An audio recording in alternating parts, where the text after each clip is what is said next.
¿Y si los humanos no fueran las primeras criaturas inteligentes sobre las que escribieron los sumerios? ¿Y si sus tablillas de arcilla más antiguas hablaran de seres que no se parecen a nada vivo hoy en día?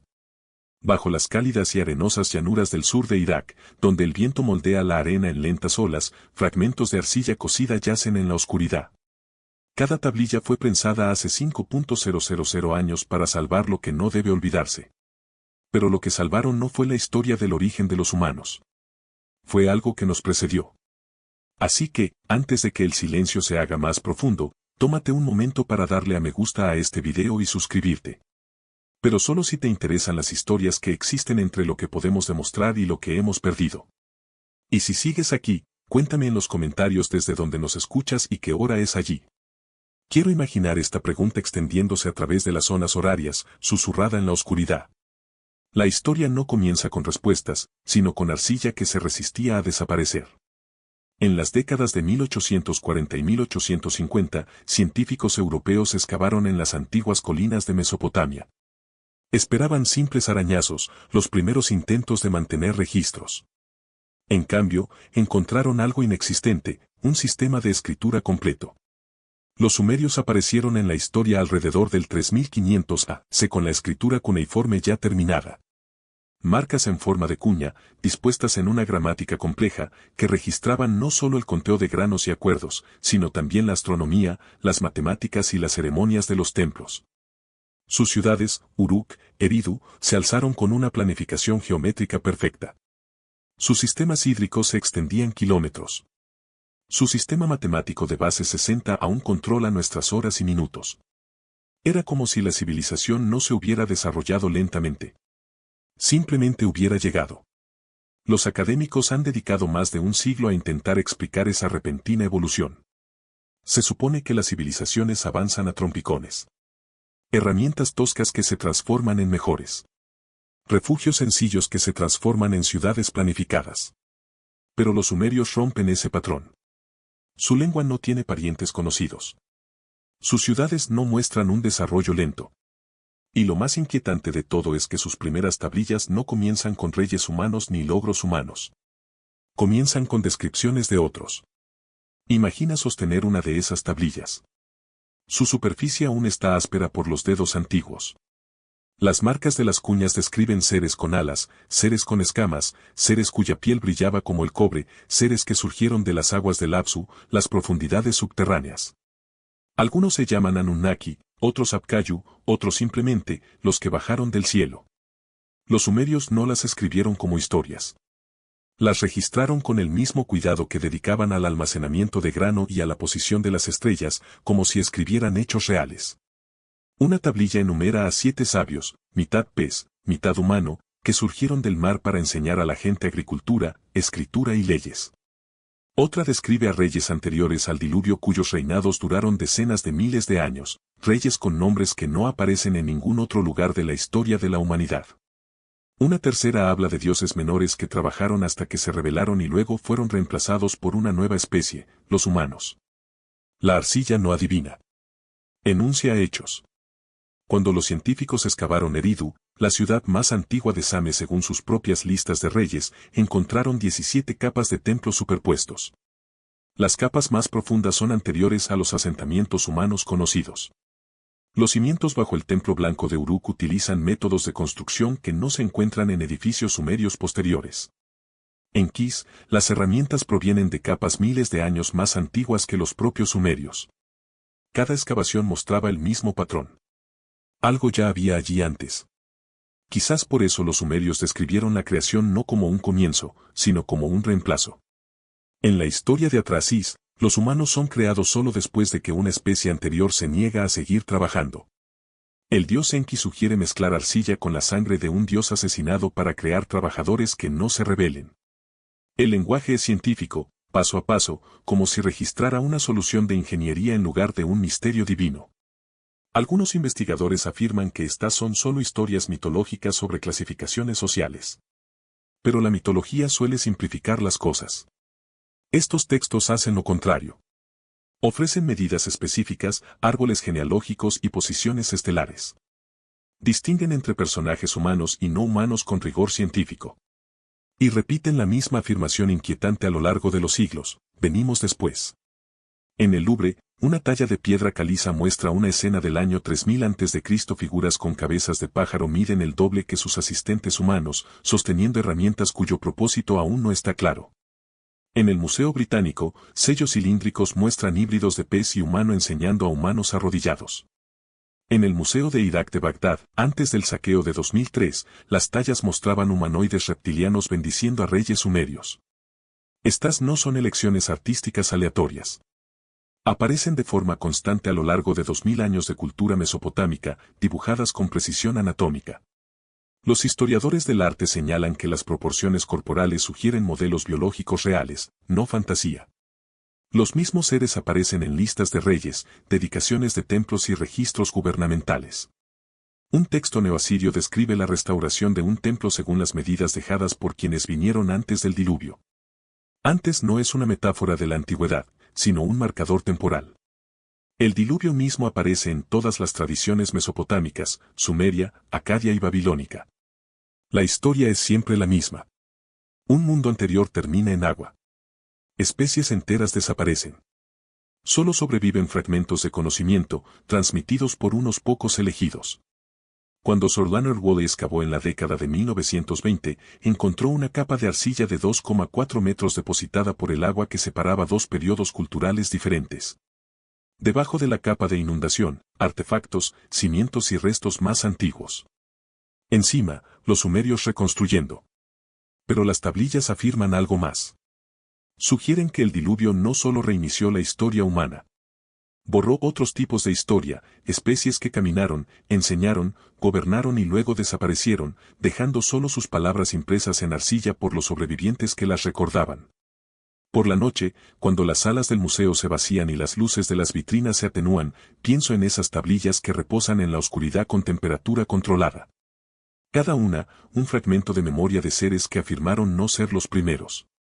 Los sumerios cartografiaron Venus con una precisión que solo confirmamos con telescopios modernos. Registraron ciclos de precesión que abarcaron 26.000 años.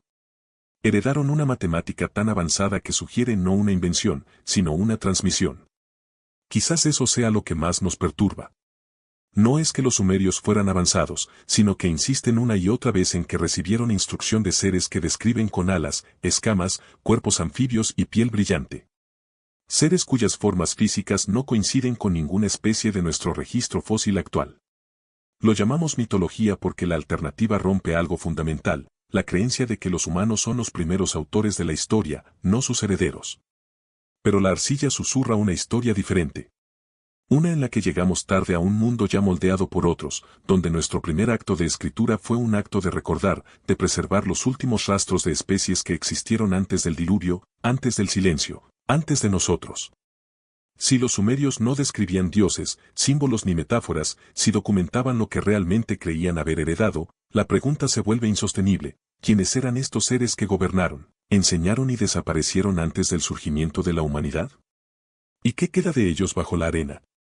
El viento sopla de forma distinta sobre las ruinas de Uruk, no en ráfagas, sino en largas y pacientes respiraciones, como si el propio desierto respirara a través de miles de años de muros derrumbados y patios enterrados. Durante los meses de verano, cuando las temperaturas superan los 49 grados centígrados, el aire titila sobre los montículos de piedra, difuminando sus contornos hasta que la antigua ciudad parece oscilar entre lo sólido y lo ilusorio. Los guías locales dicen que las ruinas están más tranquilas al amanecer, antes de que llegue el calor, cuando las sombras aún se aferran a los zigurats rotos y la arena conserva su forma. Es entonces cuando la arcilla se siente más cerca. Miles de tablillas permanecen dispersas por el sur de Irak. Algunas en museos, otras en colecciones privadas, muchas aún enterradas bajo campos de cultivo y casas de aldea. Cada una es un fragmento de algo mayor. Cada una fue impresa por manos que vivieron más cerca de la construcción de Stonehenge que de nosotros. Cuando los arqueólogos desenterraron estas tablillas a mediados del siglo XIX, asumieron que habían encontrado los primeros experimentos torpes de la humanidad con la escritura, símbolos rudimentarios, sistemas de conteo simples, las típicas dificultades de las mentes primitivas al intentar comprender ideas abstractas. En cambio, encontraron una sofisticación que no tenía por qué existir. La escritura cuneiforme apareció plenamente realizada, no como imágenes que evolucionaban lentamente hacia símbolos sonoros, sino como un sistema gramatical completo capaz de expresar filosofía abstracta, sutileza legal y cálculo matemático. Las tablillas documentaban observaciones astronómicas que requerían siglos de registro continuo. Describían planos de construcción utilizando principios geométricos que no se plasmarían formalmente en Occidente hasta 3000 años después. Las orientaciones de los templos se alineaban con las posiciones del solsticio. Las cuadrículas de la ciudad seguían patrones celestiales. Henry Rawlinson, el erudito británico que ayudó a descifrar la escritura cuneiforme en la década de 1850, escribió a un colega: "Es como si hubiéramos descubierto una biblioteca sin encontrar la escuela donde sus autores aprendieron a escribir". Esa ausencia acecha cada descubrimiento desde entonces. Porque cuando se leen las tablillas Datebles más antiguas, las del periodo Uruk IV, alrededor del 3200 a.C., no se ve a los humanos aprendiendo, sino recordando. La diferencia es sutil pero enorme. El aprendizaje se construye paso a paso, dejando rastros de errores y correcciones. La memoria comienza a mitad de frase, haciendo referencia a lo anterior como si el lector ya lo supiera. Las tablillas sumerias comienzan a mitad de frase. Hacen referencia al tiempo anterior al diluvio sin explicar qué fue el diluvio. Mencionan a los 7 que descendieron sin presentarlos. Hablan de Eridu, la primera de las ciudades, como si su fundación no necesitara contexto, como si todos ya entendieran que Eridu fue construida por Enki, quien surgió del Apsu, las aguas profundas bajo la tierra. Pero quizás lo más inquietante es que describen a estas figuras fundadoras no como conceptos abstractos que habitan en algún reino celestial, sino como seres físicos con características específicas. Los Apkayu, los 7 sabios a quienes se atribuye la civilización, son representados con escamas de pez que cubren la parte inferior de sus cuerpos y torsos humanos en la superior. Los himnos del templo los describen como peces purado puros que surgieron del mar. No son peces metafóricos ni símbolos de sabiduría. Los textos especifican que surgieron del agua, caminaron sobre la tierra, enseñaron agricultura y matemáticas, y que partieron antes del diluvio. Otros seres aparecen con igual especificidad.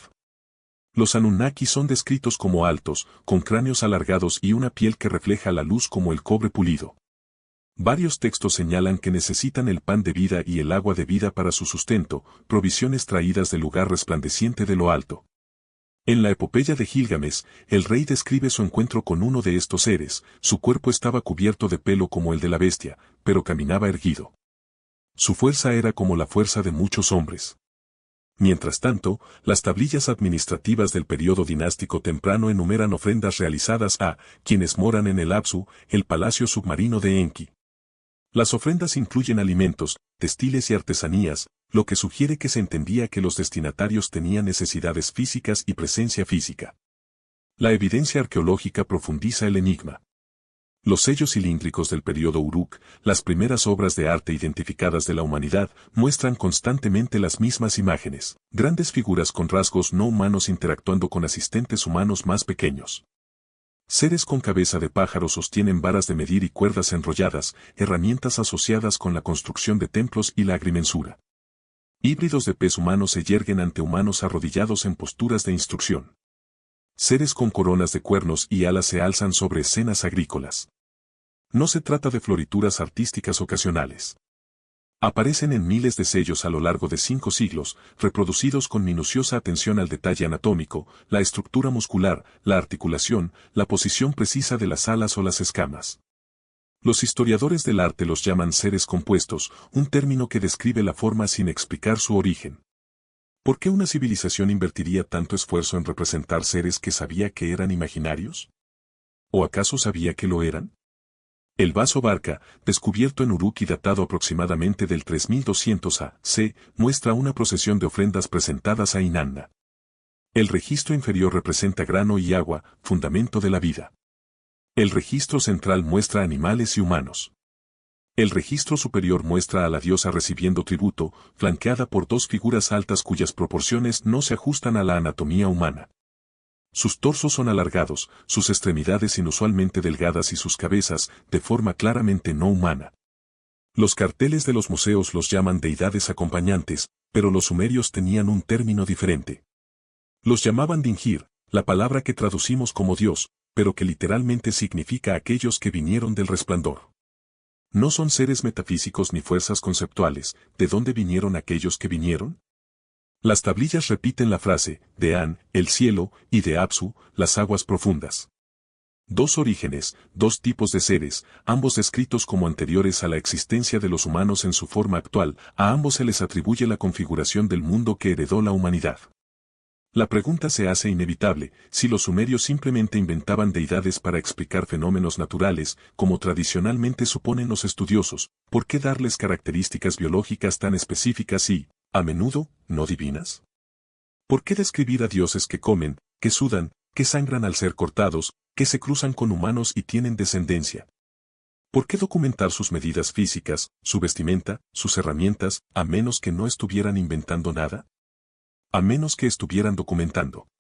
¿Por qué la primera civilización comenzaría su historia con seres que no se parecen en nada a los humanos? La respuesta reside en un documento que no debería tener sentido. En 1906, el erudito germano-estadounidense Hermann Helmreich publicó su traducción de un prisma de arcilla descubierto en Nippur. El artefacto enumeraba a todos los gobernantes de Same desde el inicio de la monarquía hasta aproximadamente el año 1800 a.C., una genealogía real exhaustiva que abarcaba lo que los sumerios creían que era toda la historia de la civilización.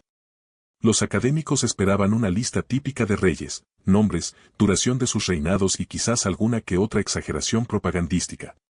Lo que encontraron fue un documento dividido en dos secciones radicalmente diferentes, separadas por una sola frase: entonces el diluvio arrasó. Antes de esa línea, la lista de reyes sumerios registra 8 gobernantes cuyos reinados totalizan 241.200 años. Tras el diluvio, la duración de los reinados se reduce a periodos humanos reconocibles, a veces décadas, a veces un siglo cuando se exagera. El cambio es tan drástico que durante décadas los académicos descartaron la sección antediluviana como pura mitología, inapropiada para un análisis serio. Pero los propios sumerios no hacían tal distinción. La lista de reyes presenta ambas secciones con idéntica estructura gramatical, idéntica redacción formal y idéntica precisión administrativa. Si los reyes postdiluvianos fueron históricos, el texto no indica que los gobernantes antediluvianos fueran menos. Consideremos al primer rey, Alulín de Eridu, quien gobernó durante 28.800 años. El texto no lo presenta como un periodo mitológico ni una alegoría divina. Indica la duración de su reinado de la misma manera que describe el reinado de 18 años de Ugal-Kitún de Uruk 3.000 años después. En segundo lugar está Alagar de Eridu, 36.000 años. Luego está Enmenluana de Bat Tibida, 43.200 años. El patrón continúa a través de 8 gobernantes en 5 ciudades. Cada reinado se mide en lapsos imposibles, pero se trata como un hecho histórico. Pero la duración de los reinados no es el detalle más inquietante. Son las descripciones que acompañan a ciertos nombres en las variantes de la lista. Algunos gobernantes son llamados Lugal, la palabra sumeria estándar para rey. Otros son designados como En, un término que denota tanto gobernante como sumo sacerdote, alguien que media entre reinos. Pero varios están precedidos por el determinante Dingir, el símbolo que identifica a los seres divinos, aquellos que vinieron de otro lugar.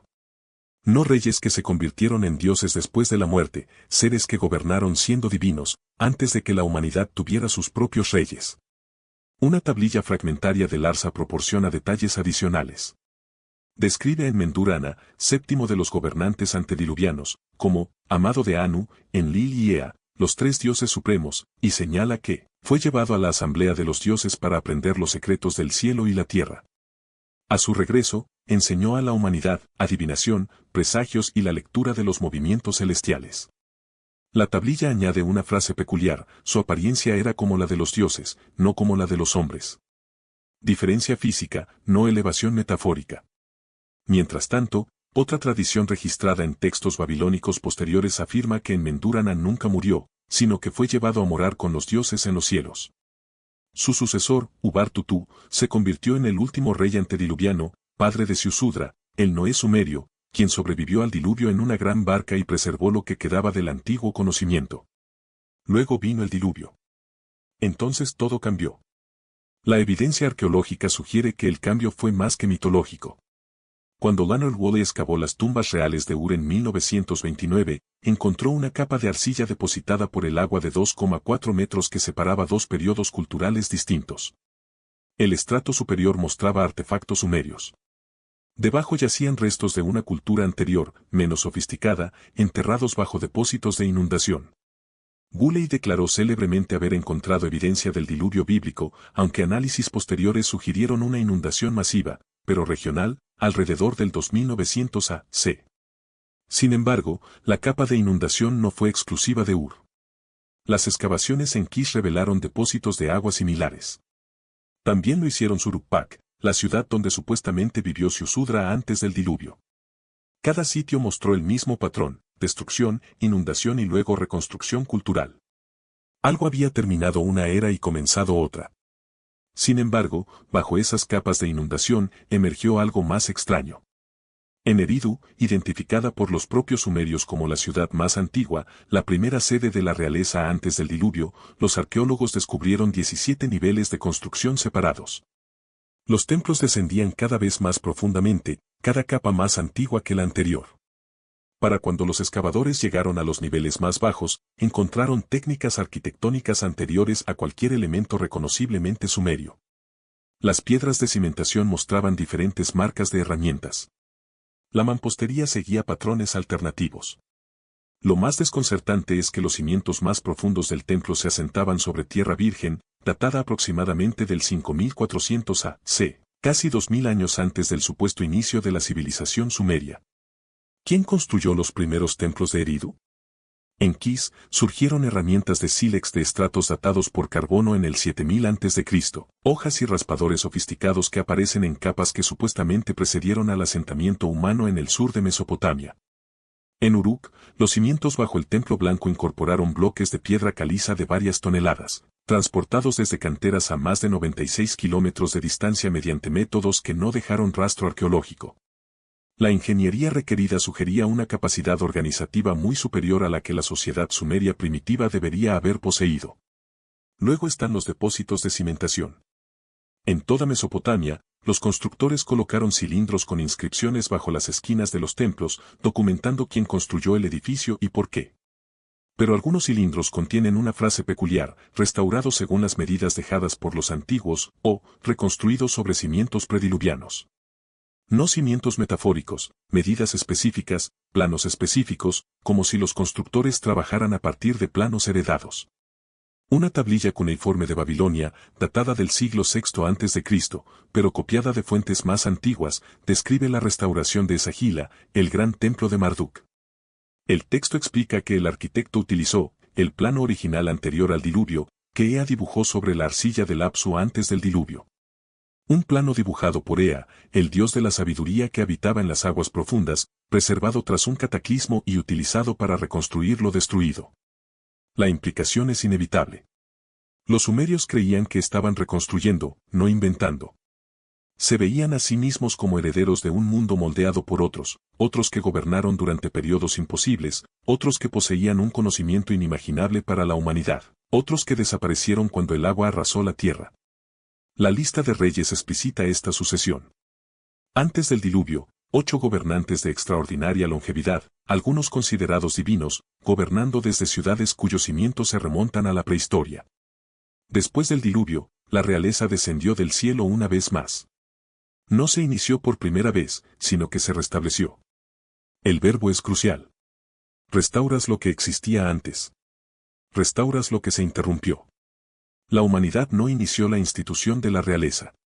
La heredó de lo que gobernaba antes de la crecida de las aguas. La erudición moderna descarta la sección antediluviana como una alegoría, tiempo cósmico condensado en listas de gobernantes, figuras mitológicas vestidas de reyes. Pero los sumerios nunca indicaron tal lectura. Conservaron estos nombres con el mismo cuidado administrativo que empleaban para los registros históricos. Construyeron sus ciudades sobre cimientos más antiguos. Afirmaban que su conocimiento era enseñado, no inventado. E insistieron, una y otra vez, a lo largo de múltiples tradiciones textuales, en que algo los precedió, algo que gobernó, algo que construyó, algo que comprendió los cielos y la tierra con una precisión que la humanidad tardó milenios en reaprender. ¿Eran estos gobernantes antediluvianos simbólicos o estaban basados en especies reales que existieron antes de nosotros? Pero la lista de reyes no es la única. Paralelamente a la literatura mesopotámica, se encuentra otra tradición, más antigua, más extraña y mucho más específica sobre lo que existía antes del diluvio. Los sumerios los llamaban Apcayo. Los acadios, Apcayo. Ambos términos se traducen aproximadamente como sabio o experto. Pero los seres que describen son todo menos humanos.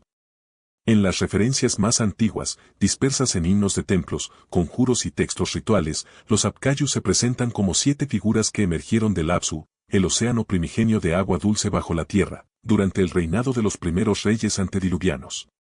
Su propósito era explícito: enseñar a la humanidad los fundamentos de la civilización. Instruyeron a los primeros gobernantes en la construcción de templos, la ingeniería de riego, los ciclos agrícolas, los códigos legales y la correcta celebración de los ritos religiosos. Todo lo que permitió el funcionamiento de las ciudades provino de estos 7 maestros. Pero los textos nunca los describen como humanos. El relato más detallado proviene del sacerdote babilónico Beroso, quien escribió en el siglo III a.C., pero se basó en archivos de templos que conservaban tradiciones sumerias mucho más antiguas. Beroso describe al primero de los Apcayu, llamado Oans, como una criatura cuyo cuerpo entero era el de un pez, pero debajo de la cabeza del pez había otra cabeza, y pies como los de un hombre emergían de debajo de la cola del pez. Durante el día, Oans surgía del Golfo Pérsico, desembarcaba y enseñaba a grupos de humanos primitivos. Al atardecer, regresaba al mar. No consumía ningún alimento. No necesitaba descansar. Simplemente enseñaba, día tras día, año tras año. Esto no se presentó como una alegoría. Beroso incluyó a Oans junto a los reyes babilónicos históricos, describió su apariencia física con precisión zoológica y destacó los conocimientos específicos que transmitía: escritura, matemáticas, astronomía, derecho y la correcta distribución de las ciudades. Los otros 6 Apcayus siguieron el mismo patrón, seres anfibios que sirvieron como asesores de los gobernantes antediluvianos, cada uno asociado con una ciudad y un campo de especialización específicos. Luego llegó el diluvio y los Apcayu desaparecieron. Pero su legado perduró, grabado en cada institución que construyeron los sumerios. Los Apcayu aparecen de forma constante a lo largo de 2 milenios de arte mesopotámico. Los sellos cilíndricos del período Uruk, aproximadamente 3200 a 3000 a.C., muestran humanoides con escamas de pez de pie, con la parte inferior del cuerpo cubierta de escamas superpuestas y la parte superior del torso desnuda y musculosa. Sostienen objetos similares a bastones y cubos, de pie ante figuras humanas sentadas en posturas de instrucción o bendición. La iconografía se mantiene inalterada durante el período acadio, el imperio neoasirio y hasta finales del arte babilónico. Las mismas proporciones, las mismas escalas, la misma posición en relación con los humanos. En el palacio de Asurnasirpal II en Nimrud, siglo IX a.C., enormes relieves de piedra representan figuras de 4 alas con cabezas de ave y cuerpos con escamas de pez que flanquean las puertas. Las inscripciones cuneiformes los identifican como guardianes protectores de Apcayu, colocados allí según la tradición anterior al diluvio. No eran guardianes simbólicos, eran seres reales cuyas formas se conservaron en piedra porque tenían significado, historia y poder arraigado en la realidad recordada. Pero quizás lo más sorprendente sean las referencias en contextos administrativos. Un texto babilónico medio de alrededor del 1400 a. se enumera a los 7 Apcayu por nombre, asocia a cada uno con un rey antediluviano y especifica qué aspecto de la civilización enseñó cada uno. La tablilla los trata exactamente como a los escribas o artesanos históricos, como individuos reales cuyas contribuciones podrían catalogarse y reconocerse. Ningún recurso contextual sugiere un mito. Ningún marcador lingüístico sugiere una metáfora. Una entrada dice, Wanna, quien completó los planes para el cielo y la tierra. Otra, Wanduga, quien fue dotada de una inteligencia integral. Una tercera, en Megalamna, quien recibió el buen yo, siendo yo el término sumerio para las reglas fundamentales que rigen la civilización, el orden cósmico y el conocimiento tecnológico. Mientras tanto, las inscripciones de los cimientos de templos de múltiples periodos invocan a Apcayu como precedente histórico. Cuando Asaradón reconstruyó el templo de Esagila en Babilonia en el siglo VII a.C., el cilindro de cimentación declara, lo restauré según el plano de la antigüedad, el diseño que Apcayu hizo antes del diluvio. No inspirado por el mito, ni guiado por la visión divina, según el diseño que hizo Apcayo. La frase sugiere algo extraordinario, que conocimientos arquitectónicos específicos, medidas, proporciones, orientaciones, se habían preservado desde antes del diluvio, se habían transmitido de generación en generación y se habían atribuido a maestros no humanos que una vez caminaron entre los humanos. La epopeya de Gilgamesh refuerza esta tradición. Cuando Gilgamesh busca la inmortalidad, viaja en busca de Utnapishtim, el superviviente del diluvio, el equivalente sumerio de Noé. Utnapishtim vive en la desembocadura de los ríos en una morada a la que nadie entra. Cuando Gilgamesh finalmente lo encuentra, Utnapishtim le explica cómo sobrevivió al diluvio construyendo una barca cúbica siguiendo las precisas instrucciones de Ea, dios de Apsu.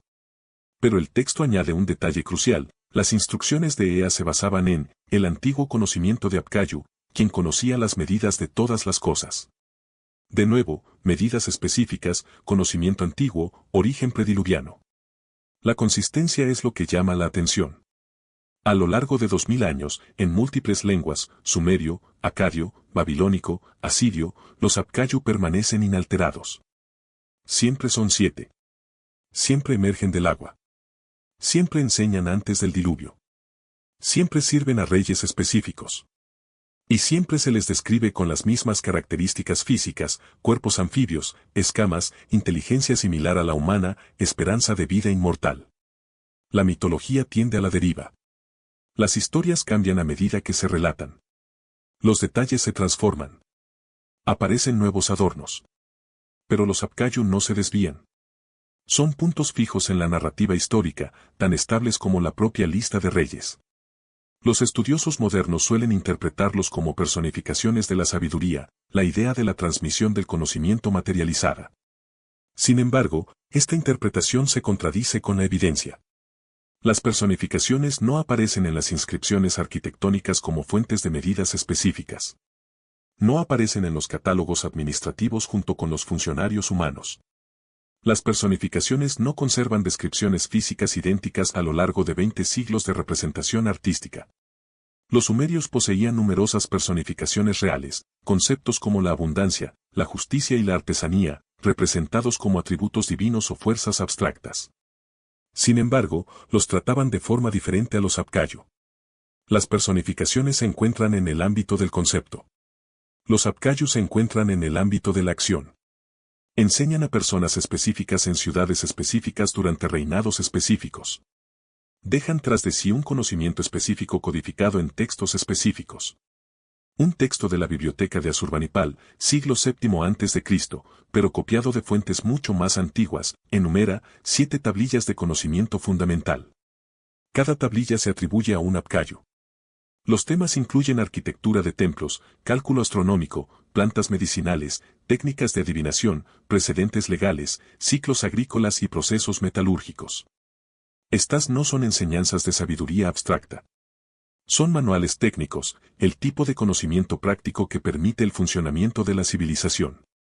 Y el texto las presenta como transmisiones prediluvianas, conocimiento transmitido a la humanidad por seres que existieron antes de que el diluvio borrara el viejo mundo. El contexto arqueológico profundiza el misterio. Yacimientos de Mesopotamia muestran un repentino avance tecnológico alrededor del 3500 al 3200 a.C. Metalurgia sofisticada, sistemas de irrigación complejos, registros astronómicos y escritura aparecen en un lapso de pocos siglos. Los modelos estándar atribuyen esto a un desarrollo cultural gradual que alcanza un punto de inflexión. Pero los propios sumerios lo atribuyen a la instrucción, al conocimiento recibido más que al descubierto. La tradición Apcayu ofrece su explicación: la civilización no evolucionó orgánicamente.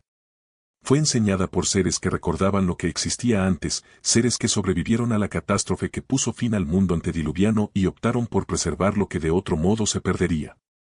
En las ruinas de Eridu, los arqueólogos encontraron pequeñas figurillas de arcilla enterradas bajo los cimientos de los templos, ofrendas o amuletos protectores colocados durante la construcción. Varias representan híbridos de pez y humano en la forma característica de Apcayu. Son toscas, antiguas, creadas por manos anteriores a la escritura cuneiforme.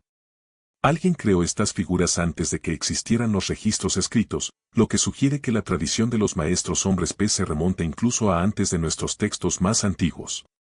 Esto significa que los Apcayu no se inventaron para explicar los orígenes de la civilización. Ya existían cuando comenzó la escritura, ya estaban establecidos en la memoria cultural, ya se representaban en el arte, ya se les atribuye haber moldeado el mundo que heredó la humanidad. La pregunta ya no es si los sumerios creían en el Apcayo. Claramente lo hicieron, en todas las épocas, en todas las ciudades, en contextos tanto religiosos como administrativos. La pregunta es, ¿qué recordaban? Si los Apcayo eran un mito, ¿por qué los sumerios los documentaron como maestros históricos?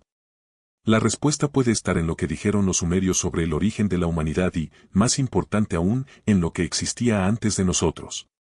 La mayoría de los mitos de la creación enmarcan la génesis humana como un acto de pura voluntad divina, dioses que moldearon a los mortales de la nada, infundiendo vida en el vacío. Pero los relatos mesopotámicos siguen una lógica diferente. No describen la creación desde el vacío. Describen la sustitución tras el fracaso. La versión más clara aparece en la epopeya de Atrasis, un texto babilónico de alrededor del 1700 a.C. que se nutre de fuentes sumerias mucho más antiguas. Los primeros versos establecen un mundo ya poblado, ya en funcionamiento, pero poblado por seres no humanos. El texto los llama Ijiji, traducido como dioses menores o deidades menores. Pero su función es claramente biológica, no divina. Cavan canales de riego. Dragan ríos. Cargan cestas de tierra para construir los cimientos de los templos. Durante 40 años, dice el texto, trabajan sin descanso bajo la dirección de los dioses mayores, Anu, Enlil y Enki. Entonces se rebelan. Los Ijiji queman sus herramientas, rodean el templo de Enlil y se niegan a trabajar. El trabajo es demasiado duro, declaran. El trabajo forzado es demasiado pesado. No podemos continuar.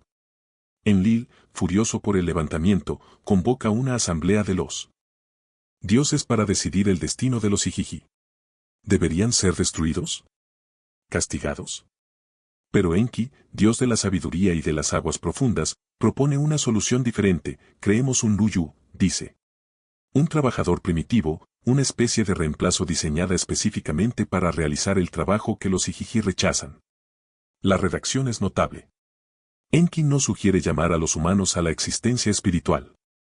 Propone manipularlos, que un dios sea sacrificado, instruye. Que Nintu mezcle arcilla con su carne y sangre. Que Dios y hombre se unan en la mezcla, para que, hasta el fin de los días, la carne y el alma que han madurado en un dios estén unidos por un vínculo inquebrantable. Esto no es lenguaje metafórico. Es procedimental, mezclar carne y sangre con tierra, combinar esencia divina con materia terrestre, crear un ser híbrido capaz de realizar trabajo físico, pero ligado a la tierra de una forma en que los Ijiji no lo estaban. Nintu, la diosa madre, también llamada Belet-Ili, sigue las instrucciones con precisión. El texto describe cómo toma arcilla, la mezcla con la sangre de Weala, un dios sacrificado, y le da forma.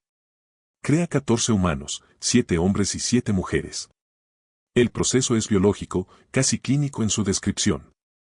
No hay aliento divino ni despertar espiritual, solo mezcla, formación y activación. Luego viene un verso que resuena en el resto de la literatura mesopotámica, deja que el hombre asuma el trabajo de Dios.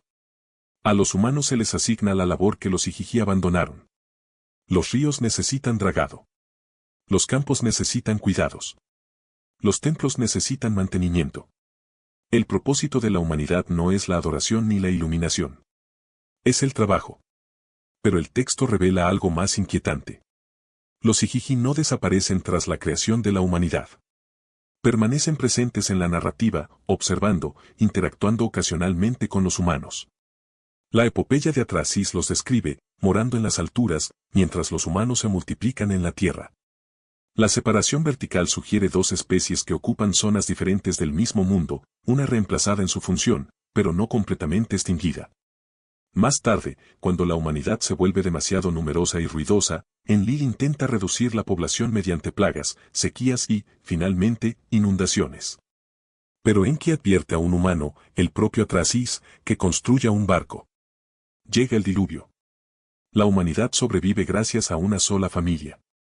Y tras la retirada de las aguas, los Ijiji descienden de nuevo para maravillarse con el humo del primer sacrificio postdiluviano. El relato de la creación en el Enuma Elish sigue una lógica similar, aunque con detalles diferentes. Aquí, la humanidad es creada a partir de la sangre de Kingu, un dios rebelde derrotado en una guerra cósmica. Marduk ordena la ejecución de Kingu, y con su sangre, Ea, el nombre acadio de Enki, moldea a los humanos para servir a los dioses. De nuevo, mano de obra sustitutiva. De nuevo, procedimiento biológico. De nuevo, una especie creada para realizar tareas que otra especie rechazó. Lo sorprendente de ambos textos es su negativa a presentar a los humanos como la cúspide de la creación. No somos los seres primarios en estas narrativas. Somos la solución a la escasez de mano de obra. Existimos porque algo más dejó de funcionar. El lenguaje biológico es consistente en múltiples versiones. Arcilla mezclada con sangre. Carne ligada a la tierra. Esencia divina limitada por la forma terrestre. Estas frases se repiten en himnos sumerios, oraciones acádicas y rituales babilónicos, siempre enmarcando el origen humano como una especie de ingeniería genética, una hibridación deliberada de materiales para producir una especie con capacidades y limitaciones específicas. Un himno a Enki describe el proceso de creación como, templar la arcilla como se templa el cobre, una metáfora metalúrgica que sugiere proporciones precisas, condiciones controladas y refinamiento iterativo. Otro texto señala que los primeros prototipos humanos fracasaron, algunos eran estériles, otros deformes, otros incapaces de hablar. Solo tras ajustes surgieron humanos viables.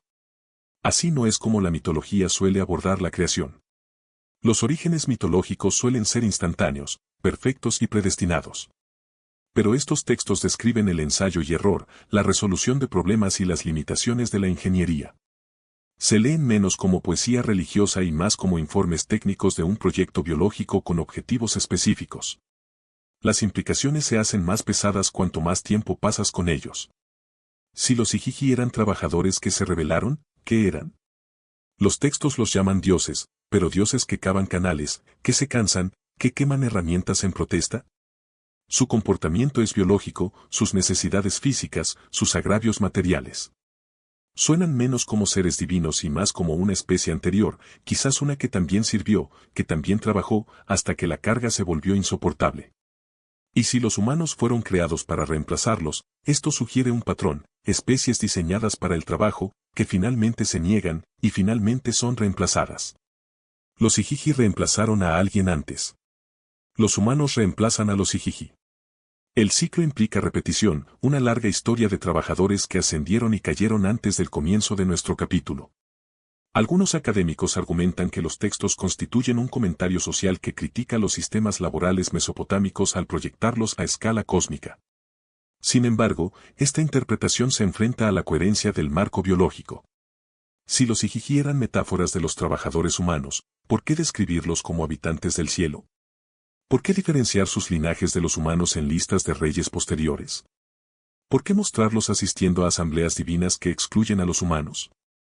Los textos los tratan como algo separado, como algo anterior, como algo que vino antes y permaneció distinto incluso después del surgimiento de la humanidad. Los paralelismos arqueológicos profundizan el misterio.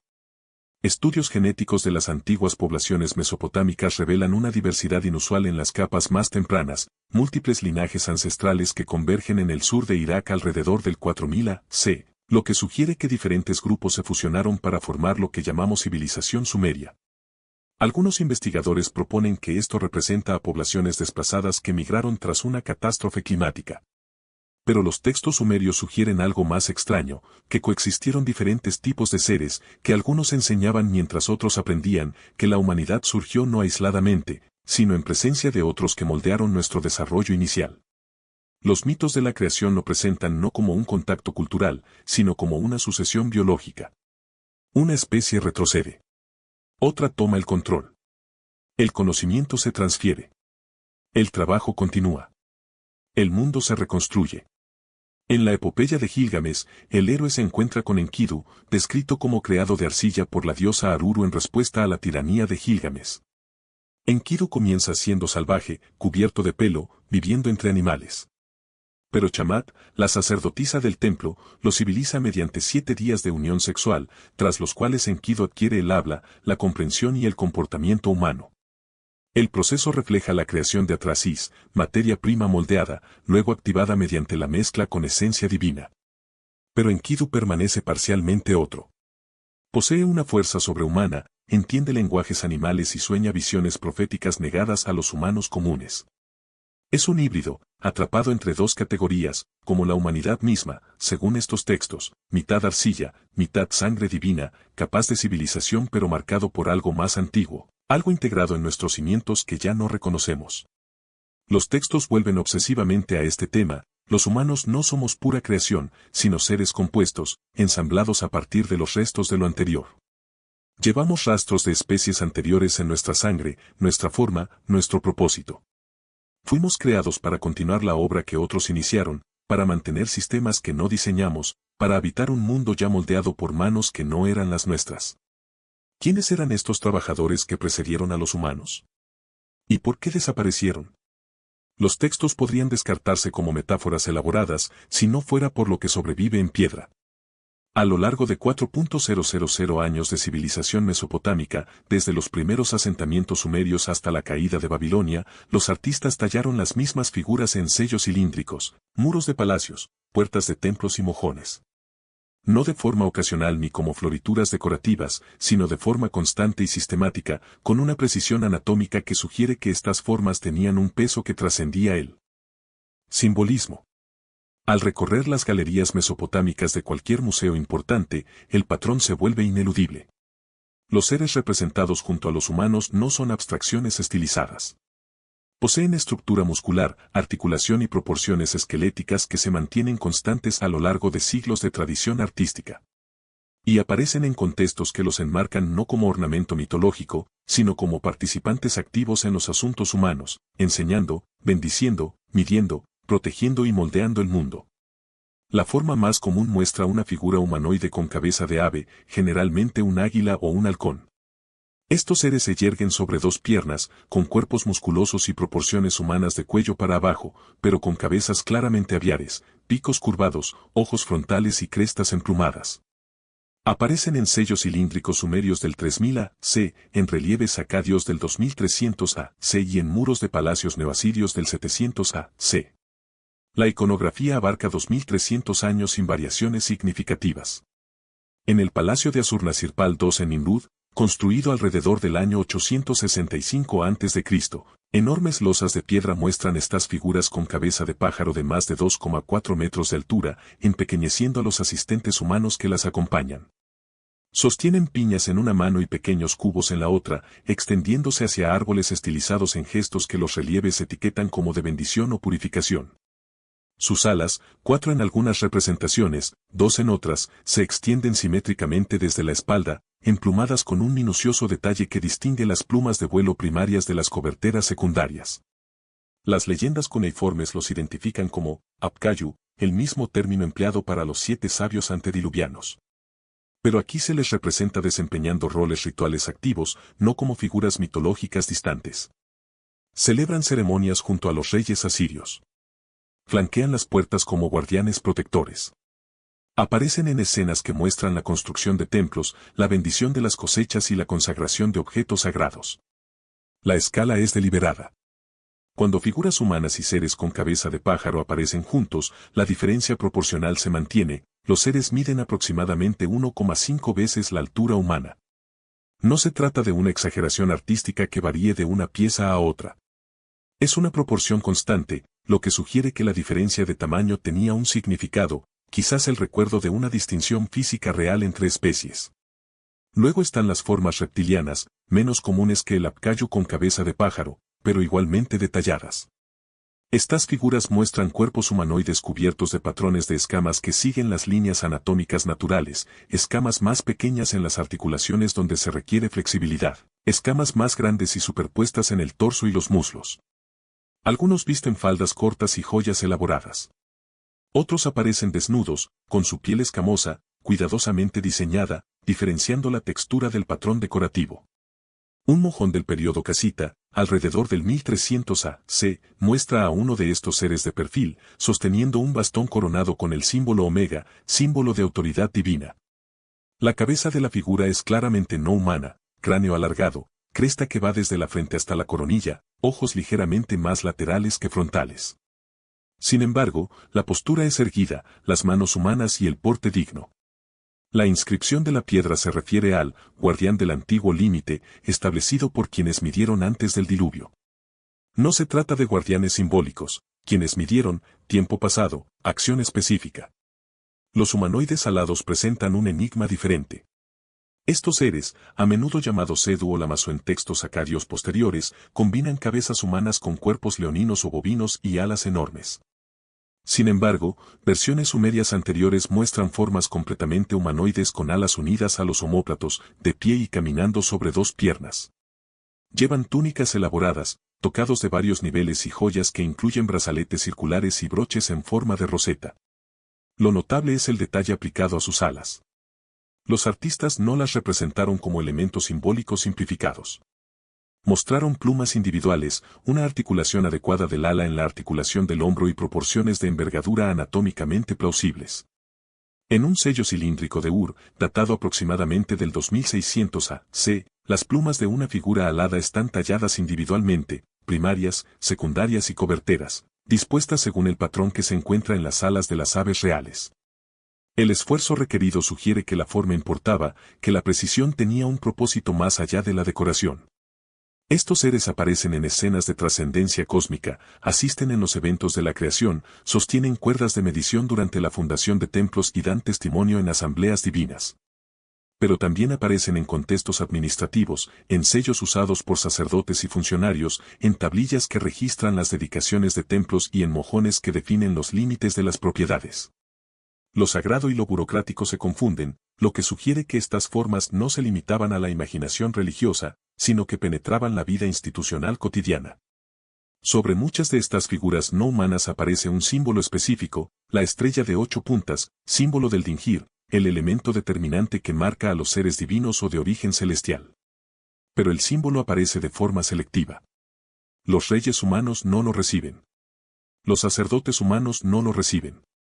Marca solo a aquellos seres con anatomía no humana, los que tienen cabeza de pájaro, los escamosos, los alados, las formas híbridas. La diferenciación es lo suficientemente sistemática como para sugerir una taxonomía, una gramática visual que distingue categorías de seres por origen, naturaleza o función. En Eridu, los arqueólogos descubrieron pequeñas placas de arcilla enterradas en depósitos de cimentación, ofrendas colocadas durante la construcción de templos. Varias presentan formas rudimentarias pero reconocibles, híbridos de pez y humano, figuras con cabeza de pájaro, seres con cráneos alargados. No se trataba de obras de arte formales destinadas a ser exhibidas. Eran objetos rituales enterrados donde ningún ojo humano los volvería a ver, lo que sugiere que su significado trascendía la tradición estética. La consistencia a lo largo del tiempo y el espacio se vuelve difícil de explicar mediante marcos convencionales. Los motivos artísticos suelen evolucionar. Las deidades egipcias cambian de representación. Los dioses griegos cambian de atributos. Pero los seres híbridos mesopotámicos permanecen estables. El apcayo con cabeza de pájaro del 3000 a. se parece esencialmente idéntico a los tallados en el 700 a.C. mismas proporciones, mismos gestos, mismos contextos rituales. Es como si las formas estuvieran fijadas por algo más vinculante que la convención artística.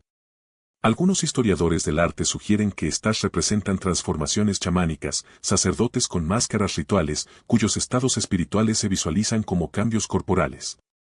Sin embargo, esta explicación se contradice con la evidencia.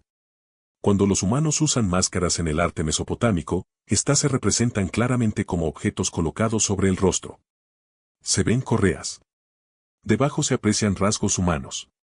Los seres híbridos no presentan tales uniones. Sus rasgos no humanos se integran a la perfección con sus cuerpos, representados como realidad biológica en lugar de como disfraz.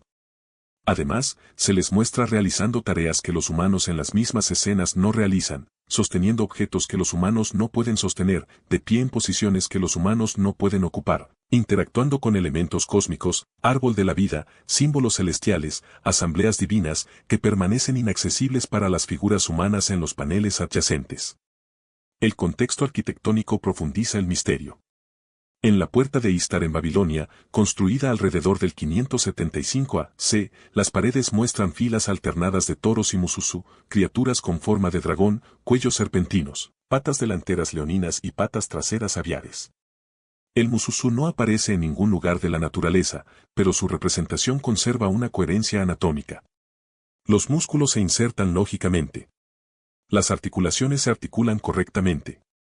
La distribución del peso tiene sentido biomecánico.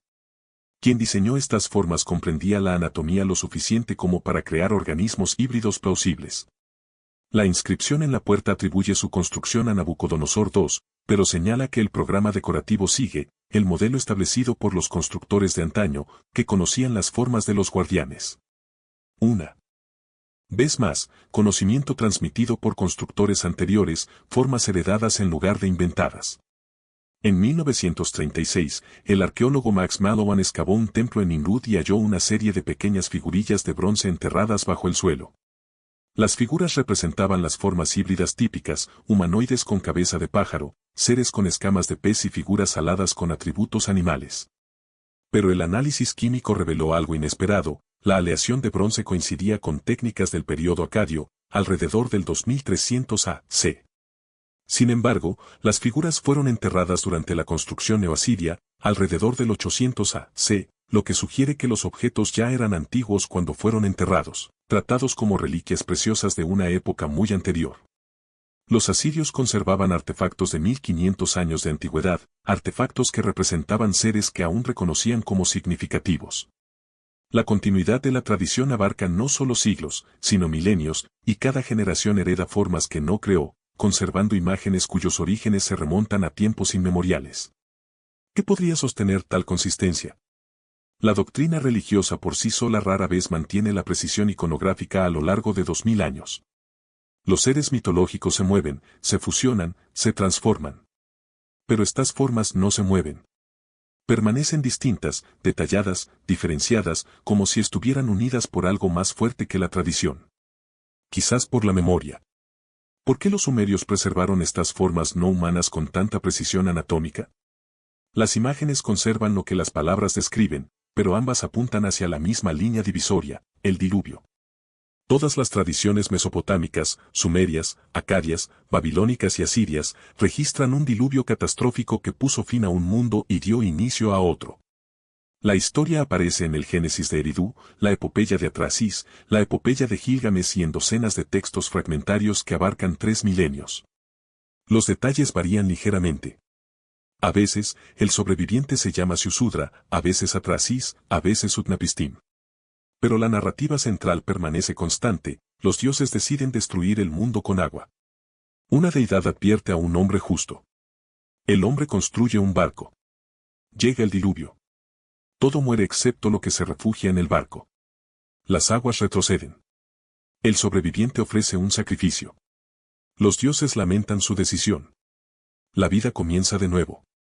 Durante siglos, los eruditos lo consideraron pura mitología, una alegoría moral sobre el juicio divino y la supervivencia humana. Entonces, los arqueólogos comenzaron a excavar en las ciudades sumerias más antiguas y encontraron agua. En 1929, Sir Leonard Woolley excavaba el cementerio real de Ur cuando sus trabajadores encontraron una capa de arcilla limpia, depositada por el agua, de casi 2,4 metros de espesor. Debajo de esta capa de arcilla yacían artefactos de una cultura anterior. Sobre ella, los restos reconocibles de la civilización sumeria. La separación era absoluta. Lo que hubiera ocurrido entre esas capas había sido lo suficientemente violento como para sepultar un mundo bajo sedimentos y permitir que otro se alzara sobre él. Woolley declaró célebremente haber encontrado evidencia del diluvio bíblico. Los periódicos publicaron titulares sobre pruebas del diluvio de Noé. Pero análisis posteriores complicaron la afirmación. La capa de inundación de Ur databa aproximadamente del 2900 A.C., demasiado reciente para representar un cataclismo global. Y lo que es más problemático, depósitos de inundación similares en otros sitios no se alineaban cronológicamente. Kiss mostró inundaciones alrededor del 2900 A.C. Suruppak mostró evidencia de destrucción alrededor del 2700 A.C. Las capas de inundación de Uruk databan de forma aún diferente. Lo que los arqueólogos encontraron no fue un diluvio universal, sino evidencia de inundaciones regionales recurrentes, masivas y devastadoras, pero localizadas en el sur de Mesopotamia. El sistema fluvial del Tigris y el Éufrates es propenso a inundaciones catastróficas cuando el deshielo de los montes Zagros coincide con las fuertes lluvias primaverales. Las ciudades construidas en llanuras aluviales sin drenaje moderno ni diques de protección habrían quedado completamente indefensas. Pero esto es lo que inquieta a los investigadores: los relatos del diluvio sumerio no describen un desastre regional. Describen el fin de una era entera. No solo ciudades destruidas, sino especies desaparecidas. No solo poblaciones desplazadas, sino también conocimiento perdido. Los textos enmarcan el diluvio no como una catástrofe entre muchas, sino como la catástrofe, el evento que separó el antes del después, el viejo mundo del nuevo. El Génesis de Eridu, la versión más antigua que se conserva del relato del diluvio, lo deja claro. Antes del diluvio, el texto describe un mundo poblado por múltiples tipos de seres, humanos, sí, pero también los Ijiji que trabajaban, los Apkayu que enseñaban, los reyes antediluvianos que gobernaron durante periodos inimaginables. Tras el diluvio, solo quedan los humanos. Los demás han desaparecido. La realeza descendió del cielo una vez más, pero ahora recae sobre gobernantes humanos, no sobre los gigantes y seres brillantes que gobernaron antes. El cambio no se presenta como simbólico. Se presenta como una sucesión biológica, un ecosistema terminó, otro comenzó. Las especies que existían antes de la subida de las aguas ya no existen. En Suruppak, la ciudad donde supuestamente vivió Siusudra antes del diluvio, las excavaciones revelaron una capa de destrucción marcada por el fuego y las inundaciones posteriores. Pero lo más intrigante es lo que se esconde debajo. Las capas prediluvianas de Suruppak contienen una arquitectura que no se corresponde con las técnicas de construcción sumerias posteriores. Los cimientos siguen diferentes ángulos. La mampostería utiliza diferentes patrones de unión. Lo más revelador es que algunas estructuras muestran evidencia de métodos de construcción que requerían una capacidad organizativa superior a la que deberían haber tenido los asentamientos tempranos. Obras de irrigación a gran escala aparecen completamente formadas en estas capas profundas, canales que se extienden kilómetros, sistemas de diques que controlan el flujo de agua, redes de distribución que sugieren una planificación centralizada. La ingeniería no implica un desarrollo basado en ensayo y error, sino una experiencia heredada. Alguien ya había descubierto cómo gestionar estos sistemas fluviales antes de que los sumerios reconstruyeran sobre las ruinas. Luego está el silencio bajo las capas inundadas. En múltiples yacimientos, la densidad de artefactos disminuye drásticamente. No es que no exista nada, aparecen herramientas, fragmentos de cerámica, estructuras ocasionales, sino que el registro arqueológico se vuelve escaso, disperso y difícil de interpretar. Por encima de las capas inundadas, la civilización sumeria parece robusta, documentada y continua. Por debajo, la cultura que existió solo dejó sombras.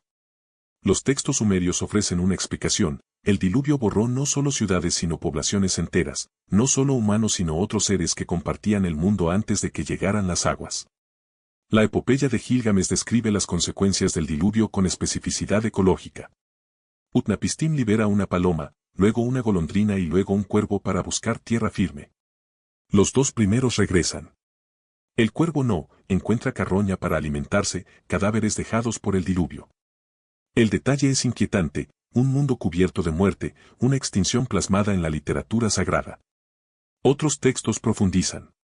Una tablilla fragmentaria de Nippur describe el mundo antediluviano como poblado por aquellos que vinieron del cielo, aquellos que ascendieron del Apsu, y aquellos hechos de arcilla, tres categorías distintas de seres, cada una con orígenes diferentes, que coexistían antes de la catástrofe.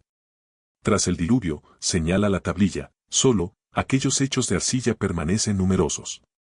Los demás han regresado a sus lugares, descendido a la tierra, o simplemente dejado de aparecer en los asuntos humanos. El lenguaje no sugiere una desaparición mitológica, sino una extinción biológica o, como mínimo, un colapso poblacional severo.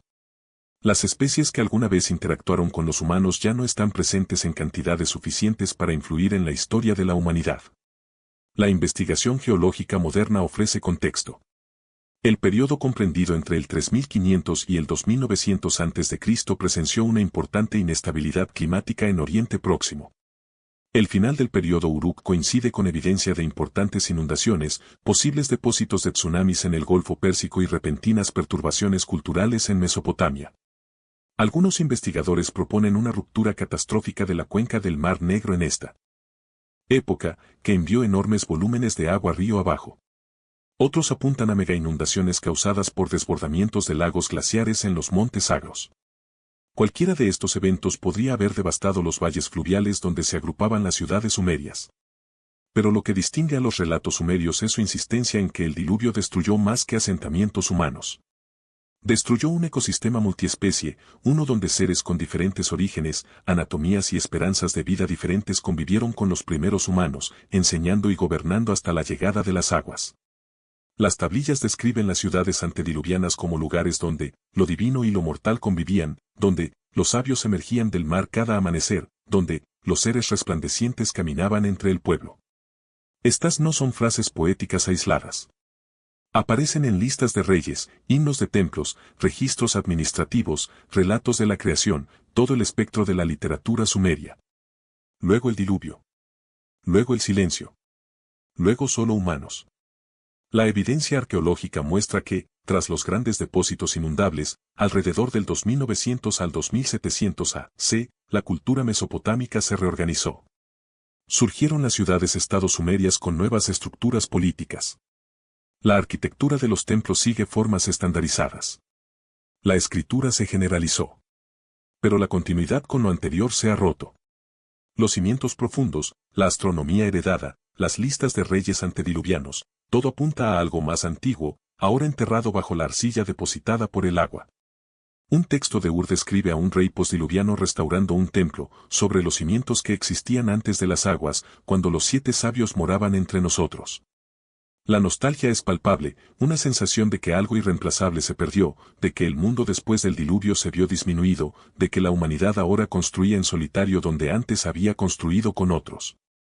Si los relatos del diluvio preservan la memoria de una catástrofe real, también preservan algo más, la memoria de un mundo más diverso que el nuestro. No diverso en culturas humanas, sino en especies inteligentes. Un mundo donde los hombres pez enseñaban agricultura, donde seres con cabeza de pájaro bendecían las cosechas, donde gigantes gobernaban ciudades, donde seres de piel escamosa y rostros radiantes caminaban entre los humanos como maestros, gobernantes y artesanos. Entonces el agua lo cubrió todo. Y cuando el agua retrocedió, solo una especie permaneció lo suficientemente dominante como para reconstruirse. Si el diluvio borró especies enteras, ¿podrían aún quedar rastros de ellas bajo las ruinas más antiguas de Same? La respuesta podría estar enterrada bajo las propias ciudades. Los arqueólogos no excavan esperando misterio. Excavan esperando progreso, cimientos simples que dan paso a otros más complejos, estructuras rudimentarias que evolucionan hacia una arquitectura sofisticada. El desarrollo cultural debería ser legible en las capas, cada estrato marcando el avance, cada nivel mostrando cómo las generaciones anteriores aprendieron y mejoraron. Pero en los sitios sumerios más antiguos, el patrón se invierte. Eridu es el ejemplo más inquietante. Según la tradición sumeria, fue la primera ciudad, el lugar donde la realeza descendió del cielo, donde Enki estableció su templo, donde comenzó la civilización. La lista de los reyes comienza con: cuando la realeza descendió del cielo, la realeza estaba en Eridu. No fue fundada por humanos, fue descendida, dada, heredada. Cuando arqueólogos iraquíes y británicos excavaron el complejo de templos de Eridu en las décadas de 1940 y 1950, descubrieron 17 fases de construcción distintas, dispuestas verticalmente, cada templo construido directamente sobre las ruinas de su predecesor.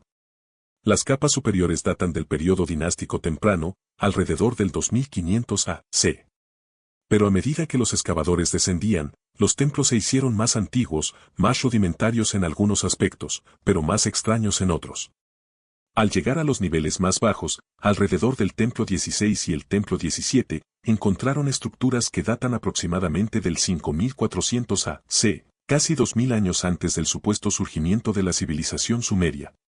Los templos se asentaban sobre suelo virgen, lo que significa que no había presencia humana allí antes, al menos nada que dejara rastros arqueológicos que podamos reconocer. Pero la arquitectura planteaba preguntas que siguen sin respuesta. Los templos más antiguos ya muestran orientación hacia los puntos cardinales, incorporan geometría sagrada en sus proporciones y utilizan tamaños de adobe estandarizados según proporciones que los constructores sumerios posteriores mantendrían durante milenios. No hay fase experimental ni estructuras de prueba que muestren cómo los constructores aprendieron estos principios. El conocimiento parece arraigado en la primera iteración, como si quien construyó el templo 16 ya supiera exactamente lo que hacía. Los depósitos de cimentación profundizan el misterio. Bajo varios de los templos antiguos, los excavadores encontraron pequeños depósitos de objetos, piedras talladas, herramientas de cobre, cuentas de concha. Algunos objetos coincidían con las fechas previstas. Otros no. Algunos implementos de cobre mostraban una sofisticación metalúrgica inexistente en el 5400 a.C., proporciones de aleación que requerían control de temperatura y técnicas de mezcla que los modelos estándar sitúan 1000 años después. Un arqueólogo señaló en su informe de campo, es como si alguien más hubiera construido el primer templo y luego hubiera dejado instrucciones. En Uruk, el patrón se repite con variaciones. Bajo el templo blanco, el sigurat más prominente de Uruk, que data de alrededor del 3200 a.C., las excavaciones revelaron cimientos más antiguos que utilizaban técnicas de construcción que no aparecen en ningún otro lugar del registro arquitectónico sumerio. Las piedras de cimentación fueron talladas con herramientas que dejaron marcas de corte incompatibles con las de los utensilios de cobre o bronce. Algunos bloques mostraron evidencia de la aplicación de calor extremo, quizás para endurecer la superficie, pero cocidos a temperaturas que requerían tecnología de hornos, supuestamente inexistente a principios del cuarto milenio a.C. Más desconcertante aún, la piedra misma provenía de canteras a más de 96 kilómetros de distancia. Transportar bloques de varias toneladas a esa distancia requería una logística, una organización laboral y una capacidad de ingeniería que a los excavadores les costaba atribuir a las aldeas dispersas que supuestamente precedieron a la urbanización de Uruk. Un equipo arqueológico alemán que trabajó en el sitio en la década de 1930 documentó enormes bloques de piedra caliza que formaban la hilada inferior de la plataforma del templo. Los bloques encajaban con una cantidad mínima de mortero, y sus superficies estaban revestidas con una planitud casi perfecta. El informe señalaba, la precisión sugiere experiencia. Sin embargo, estos son los elementos estructurales más antiguos que encontramos. ¿Dónde aprendieron estas técnicas los constructores? La pregunta nunca recibió respuesta satisfactoria. Kish presenta quizás el desafío más directo a la cronología estándar. Ubicada al norte de Ur, Kish sirvió como una importante ciudad-estado sumeria y aparece en la lista real como sede de la realeza inmediatamente después del diluvio. Sin embargo, excavaciones realizadas en la década de 1920 y nuevamente en la de 1980 descubrieron artefactos bajo la capa del diluvio que no deberían existir. Hojas de sílex datadas del 7000 a.C., herramientas de obsidiana que evidencian redes comerciales a larga distancia. Fragmentos de cerámica con técnicas de cocción y patrones decorativos que no coinciden con ninguna cultura mesopotámica temprana conocida.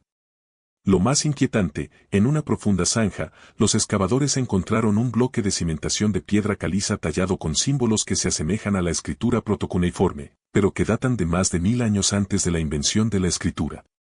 Los arqueólogos publicaron los hallazgos, pero no ofrecieron ninguna interpretación. Los símbolos siguen sin descifrarse. El bloque de cimentación se encuentra en un museo de Bagdad, catalogado, pero sin explicación. Lo que conecta estos sitios es la presencia constante de capas más antiguas y anómalas bajo construcciones sumerias reconocidas. No se trata solo de montículos de asentamientos naturales donde los escombros se acumulan gradualmente, sino de arquitectura intencional, cimientos, muros y plataformas construidas por manos anteriores a los sumerios y que aparentemente poseían conocimientos que estos heredarían posteriormente. Los textos sumerios reconocen abiertamente esta herencia.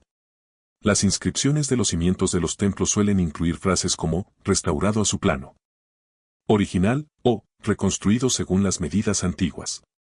Una inscripción de Ur-Nammu, alrededor del 2100 a.C., describe la reconstrucción del templo de Eridu, sobre los cimientos establecidos por los antiguos señores, según las medidas que establecieron antes de la llegada de las aguas.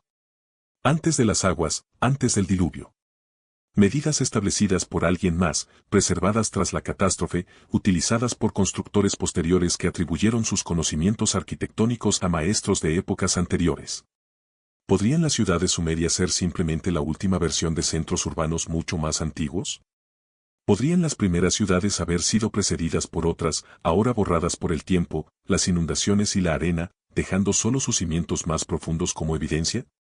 Algunos investigadores han propuesto que el aumento del nivel del mar al final de la última glaciación, alrededor del 10.000-60.00 a.C., inundó asentamientos anteriores en la cuenca del Golfo Pérsico. Con la subida de las aguas, las poblaciones se retiraron tierra adentro, trayendo consigo conocimientos, técnicas y recuerdos de lo perdido. Los sumerios representarían entonces no a los inventores de la civilización, sino a sus herederos, reconstruyendo sobre terrenos más elevados, aplicando principios heredados de las ciudades sumergidas. Pero los textos sugieren algo más específico que la migración humana. No describen a humanos huyendo de las inundaciones y restableciéndose en otros lugares. Describen a otros seres enseñando a los humanos a reconstruir, a medir, a alinear templos con puntos celestiales. Los Apcayo emergen del mar no como refugiados, sino como instructores, trayendo conocimiento de antes del diluvio a la humanidad después. La arquitectura respalda esta narrativa. Los templos más antiguos no muestran poblaciones humanas aprendiendo lentamente la planificación urbana. Muestran sistemas completos implementados de inmediato, ladrillos estandarizados, orientaciones alineadas, geometría proporcional, como si los constructores siguieran planos, no los inventaran. Una posibilidad permanece en gran parte tácita en la literatura académica, pero se susurra en los informes de yacimientos y las notas de excavación. ¿Qué pasaría si las capas más profundas de las ciudades sumerias no hubieran sido construidas por humanos? ¿Qué pasaría si los primeros templos de Eridu, las primeras plataformas de Uruk, los primeros cimientos de Kis, fueran construidos por los mismos seres que describen los textos, aquellos que existieron antes del diluvio, aquellos que poseían conocimientos que eventualmente transmitirían a los humanos que sobrevivieron? Esto explicaría la repentina aparición de técnicas de construcción sofisticadas. Explicaría por qué la reconstrucción de templos invoca constantemente medidas antiguas. Explicaría por qué el conocimiento arquitectónico parece heredado en lugar de desarrollado. Y eso significaría que las ciudades sumerias más antiguas no fueron fundadas por los sumerios. Fueron heredadas, transmitidas de generación en generación, construidas originalmente por especies que desaparecieron antes del dominio humano, dejando solo sus cimientos y sus instrucciones para quienes vinieron después. Si los humanos no construyeron las primeras capas de las ciudades de Sumeria, ¿quién lo hizo? Pero la herencia más profunda podría no ser arquitectónica. Podría estar escrita en las estrellas. De todo el conocimiento que poseían los sumerios, su comprensión astronómica sigue siendo la más difícil de explicar mediante modelos de desarrollo convencionales. La astronomía requiere más que la observación. Exige un registro continuo a lo largo de generaciones, marcos matemáticos para calcular los movimientos celestes y modelos conceptuales lo suficientemente sofisticados como para predecir las posiciones planetarias con años de antelación. Los sumerios tenían todo esto inmediatamente, desde los primeros periodos. Las tablillas Moldaretean, llamadas así por su frase inicial, la estrella del arado, representan el catálogo estelar completo más antiguo que se conserva. Compiladas alrededor del año 1000 a.C., pero copiadas de fuentes mucho más antiguas, estas tablillas enumeran constelaciones, registran la salida y puesta de las estrellas, registran los movimientos planetarios y proporcionan fórmulas matemáticas para predecir eclipses lunares y conjunciones planetarias. La precisión es extraordinaria. Astrónomos modernos confirman que el ciclo de Venus documentado en MUL-APIN coincide con la mecánica orbital real con una precisión de días durante periodos de varios años. Pero esto es lo que inquieta a los eruditos, las tablillas se identifican explícitamente como copias. Los escribas señalan que preservan el conocimiento estelar de los antiguos y las mediciones registradas por quienes nos precedieron, no observaciones realizadas por astrónomos babilónicos contemporáneos. Datos heredados. Registros antiguos transcritos para evitar pérdidas. ¿Cuánta antigüedad? El análisis textual sugiere que el material fuente data al menos del 2400 a.C., posiblemente antes. Algunos cálculos incluidos en las tablillas reflejan posiciones celestes del tercer milenio a.C., lo que sugiere que los observadores seguían estos patrones cuando Uruk y Ur apenas se consolidaban como ciudades importantes. Sin embargo, incluso esas primeras observaciones sumerias no muestran una curva de aprendizaje. Las matemáticas ya son sofisticadas. El sistema numérico de base 60, aún utilizado hoy en día para medir el tiempo y los ángulos, aparece plenamente desarrollado en las primeras tablillas matemáticas. Ningún sistema más simple lo precede. Ningún refinamiento gradual muestra cómo los sumerios desarrollaron esta peculiar pero notablemente eficiente forma de calcular. El 60 no es una base intuitiva para el conteo humano. La mayoría de las culturas utilizan la base 10, dedos de las manos, o la base 20, dedos de las manos y de los pies. Sin embargo, la base 60 permite dividir fácilmente entre 2, 3, 4, 5, 6, 10, 12, 15, 20 y 30, lo que la hace excepcionalmente útil para el cálculo astronómico, donde es necesario dividir círculos en segmentos precisos y rastrear ciclos recurrentes que no se alinean con múltiplos simples. Es el sistema que alguien diseñaría si quisiera rastrear la mecánica celeste eficientemente.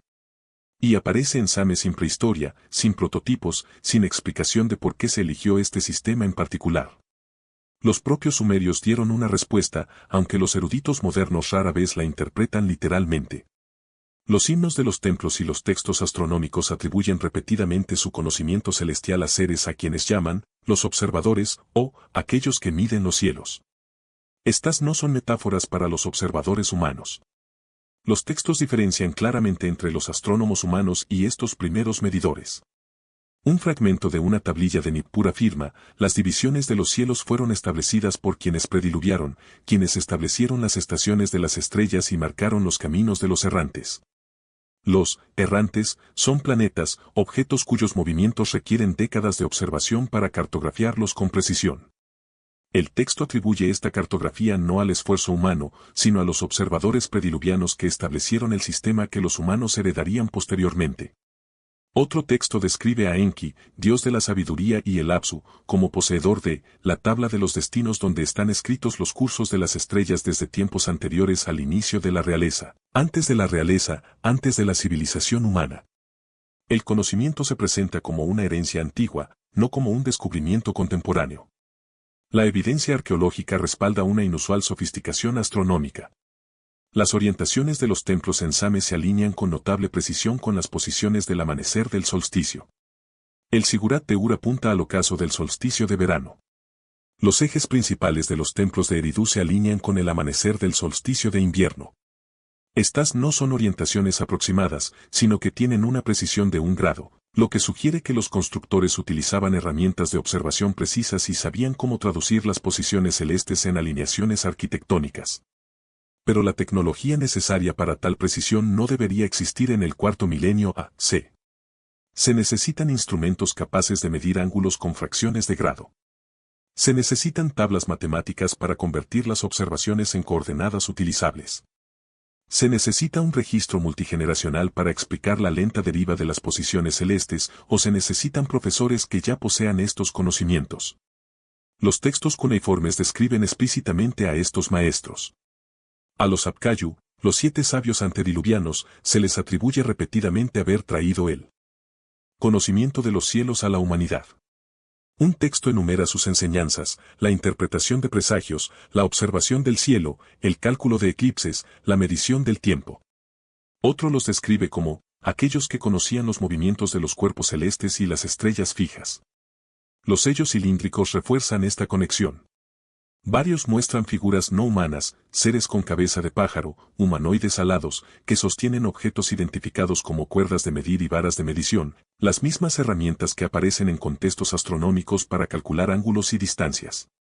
Un sello del período acadio representa a un hombre pez sosteniendo lo que parece ser un bastón calibrado apuntando hacia un símbolo estelar, lo que sugiere una asociación directa entre el Apcayu y la medición celestial. Luego está la cuestión de la precesión. El eje de la Tierra oscila a lo largo de un ciclo de 26.000 años, lo que provoca que la posición de las estrellas se desplace lentamente con respecto al horizonte. Esta desviación es apenas perceptible durante una vida humana, pero se vuelve significativa con el paso de los siglos.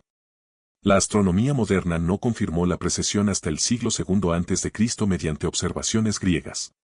Sin embargo, algunos investigadores argumentan que la mitología sumeria codifica la conciencia de este ciclo.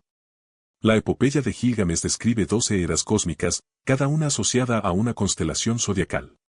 Las eras se desplazan en orden inverso a través del zodiaco, en la misma dirección que la precesión. El texto describe estos cambios como una duración de largos años incontables, lo que coincide con la escala de tiempo multimilenaria de la precesión. Si los sumerios conocían la precesión, rastreaban las posiciones estelares a lo largo de periodos de tiempo más extensos que la existencia documentada de su civilización. O bien heredaron registros que abarcan miles de años, registros conservados por observadores que los precedieron, o bien poseían modelos matemáticos lo suficientemente sofisticados como para extrapolar la deriva precesional a partir de periodos de observación más cortos. Ambas opciones sugieren un conocimiento que va más allá del que las culturas urbanas tempranas deberían desarrollar de forma independiente. Una tablilla de la biblioteca de Asurbanipal, que copia material mucho más antiguo, describe la astronomía como el secreto de los dioses que los sabios trajeron del Apsu antes de que el diluvio destruyera sus moradas. La frase es específica, conocimiento traído de otro lugar, por seres de otro lugar, antes de que la catástrofe pusiera fin a su presencia. El texto continúa, lo que registraron permanece en los cielos, y los sabios estudian lo que midieron los antiguos. Presente, las mediciones aún existen, aún son visibles, aún se estudian, pero se atribuyen a observadores más antiguos que la civilización humana. A lo largo de los textos astronómicos mesopotámicos, este tema se repite, el conocimiento se hereda, las mediciones se establecieron hace mucho tiempo, los patrones que los humanos observan fueron registrados por quienes los precedieron. Incluso el lenguaje empleado sugiere recepción más que descubrimiento, nos enseñaron, en lugar de, aprendimos. Ellos instruyeron, en lugar de, observamos. Si se toman literalmente, estos textos describen a la humanidad recibiendo la astronomía no a través de la observación gradual sino a través de la transmisión directa de seres que ya poseían un conocimiento celestial integral, seres que los sumerios representaban con rasgos no humanos, seres que asociaban con la era anterior al diluvio, seres a los que atribuían la medición de los cielos antes de que los humanos tuvieran la capacidad de hacerlo. ¿Los sumerios estaban registrando la astronomía de otra especie? La evidencia converge en una única e ineludible pregunta, si estos seres existieron, si los sumerios los documentaron con tanta consistencia, tanta especificidad, tanta precisión anatómica, ¿a dónde fueron? Hemos rastreado su presencia a través de múltiples líneas de evidencia, la lista de reyes registra gobernantes antediluvianos que reinaron durante periodos imposibles, marcados con el símbolo de Ingir, que denota origen celestial. La epopeya de Atrasis describe a los trabajadores Ijiji que existieron antes de los humanos, que se rebelaron y fueron reemplazados por nuestra especie. La tradición Apgayu documenta 7 maestros anfibios que surgieron del Apsu para instruir a la humanidad en los fundamentos de la civilización. Los sellos cilíndricos y los relieves palaciegos muestran seres con cabeza de pájaro, humanoides a escala y figuras aladas, manteniendo formas anatómicas consistentes a lo largo de 2.000 años de tradición artística. Las excavaciones arqueológicas revelan cimientos más antiguos debajo de las ciudades sumerias, templos en Eridu que datan del 5400 a.C., herramientas anómalas en Kis que anteceden por milenios al asentamiento conocido y técnicas de construcción en Uruk que sugieren experiencia heredada. Las tablillas astronómicas preservan conocimiento atribuido a aquellos que midieron antes de nosotros, catálogos de estrellas copiados de fuentes más antiguas que la propia Sumeria, donde las matemáticas de base 60 parecen completamente formadas y sin prehistoria de desarrollo. Los textos, el arte, la arquitectura, la astronomía, todo apunta a la misma conclusión. Los sumerios creían que coexistían con las especies que los precedieron, que aprendieron de ellas y, finalmente, heredaron el mundo de ellas. Especies que describían no como mitos ni símbolos, sino como seres físicos con anatomías específicas, funciones específicas y conocimientos específicos que transmitir. Luego, abruptamente, estos seres desaparecen del registro. Después de aproximadamente 2900 a 2700 a.C., el periodo de los principales depósitos inundables en el sur de Mesopotamia, las referencias a maestros y gobernantes no humanos disminuyen drásticamente. Se habla de los Apgayu en pasado. Los reyes antediluvianos se vuelven legendarios en lugar de contemporáneos. Los gobernantes gigantes, los seres resplandecientes, los seres del cielo y el mar se desvanecen en la memoria, invocados en las inscripciones de los templos, pero ya no representados como participantes activos en los asuntos humanos. ¿Qué pasó entre esas fechas? De la evidencia surgen 3 posibilidades, ninguna de ellas mutuamente excluyente. Asterisco primero, extinción catastrófica. Toda tradición mesopotámica describe el diluvio como la extinción de especies, no solo de la civilización. El Génesis de Eridu afirma que, tras el diluvio, la realeza tuvo que descender del cielo una vez más, lo que implica que quienes la poseían ya no existían para transferir el poder. La epopeya de Gilgamesh describe el diluvio de Utnapishtim como una batalla que cubrió la tierra, destruyendo todo ser vivo. Cuando las aguas retroceden, Utnapishtim libera aves para buscar supervivientes y solo encuentra cadáveres. El lenguaje de estos relatos sugiere una catástrofe biológica, no solo un colapso político. El diluvio no solo destruye ciudades, sino que borra poblaciones enteras, linajes enteros, categorías enteras de seres. Los textos lamentan esta pérdida. Un fragmento de Nippur lamenta, el mundo anterior a las aguas conocía muchas formas de sabiduría, muchas formas de vida. Después de las aguas, solo quedó una forma para llevar la carga. La evidencia geológica confirma que el periodo comprendido entre el 3500 y el 2700 a.C. experimentó una importante inestabilidad climática e inundaciones en Mesopotamia. La costa del Golfo Pérsico cambió drásticamente. Los cauces de los ríos se desviaron. Las ciudades se inundaron. Si las poblaciones de especies prehumanas ya eran pequeñas y estaban localizadas en regiones específicas, quizás las zonas costeras donde supuestamente surgieron los Apcayu, o las zonas montañosas donde se decía que habitaban los Anunnaki, una inundación catastrófica podría haberlas reducido por debajo de las poblaciones reproductivas viables. La extinción no implica matar a todos los individuos. Solo requiere reducir las poblaciones por debajo del umbral donde la recuperación se vuelve imposible. Una especie de cientos de ejemplares, dispersa en valles propensos a inundaciones, podría desaparecer en una sola temporada catastrófica. Asterisco segundo, retirada deliberada. Múltiples textos describen a seres no humanos que no mueren, sino que parten. El Apcayu regresó al Apsu tras instruir a la humanidad. Algunos gobernantes antediluvianos fueron llevados a morar con los dioses en los cielos.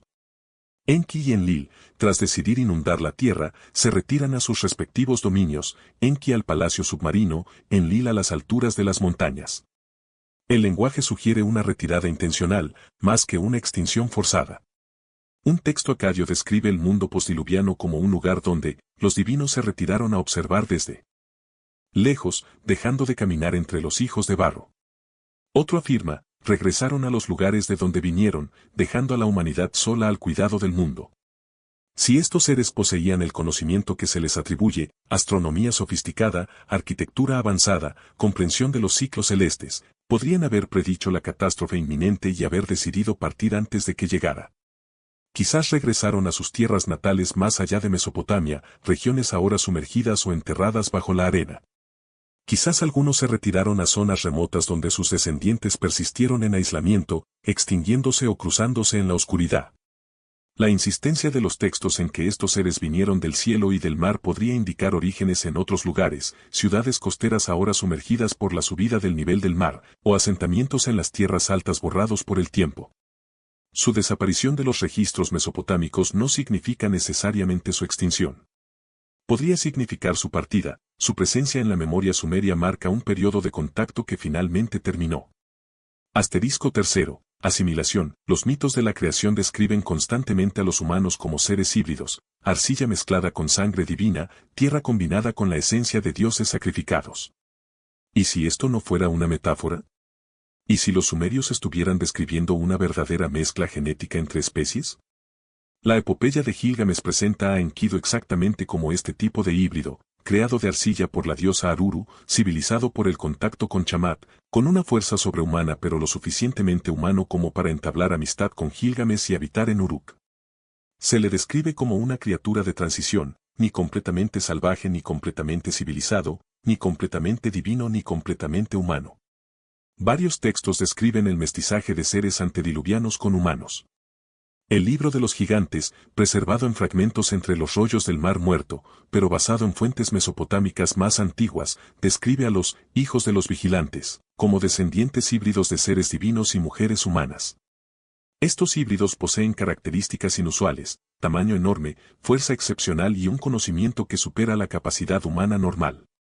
Pero también son mortales, ligados a la tierra, incapaces de regresar a las moradas originales de sus padres. Si el mestizaje se produjera a lo largo de generaciones, las distintas especies no humanas desaparecerían gradualmente en el creciente acervo genético humano. Sus rasgos únicos se diluirían. Su conocimiento se transmitiría parcialmente, pero no se conservaría completamente. Finalmente, solo quedarían los humanos, pero portadores de rastros de las especies anteriores, fragmentos de su genética y su sabiduría, codificados en linajes y memoria cultural. Esto explicaría por qué los reyes sumerios afirmaban descender de dioses, por qué ciertos linajes se consideraban sagrados, por qué los sacerdotes de los templos se sometían a rituales descritos como recibir el yo, el conocimiento divino, como si accedieran a una capacidad heredada en lugar de a una habilidad adquirida. Los sumerios podrían haberse considerado portadores de la herencia genética de especies que ya no existían en estado puro. Pero las tres explicaciones, extinción, repliegue y asimilación, presuponen que estas especies desaparecieron por procesos naturales o voluntarios. Existe una cuarta posibilidad, más sombría y menos fácil de descartar, la asterisco eliminación deliberada. Las narraciones del diluvio no se presentan como desastres naturales. Se presentan como actos intencionales. Enlil decide destruir el mundo. Los dioses votan para enviar las aguas. Solo la desobediencia de Enki, advirtiendo a Ziusudra que construyera el barco, permite la supervivencia.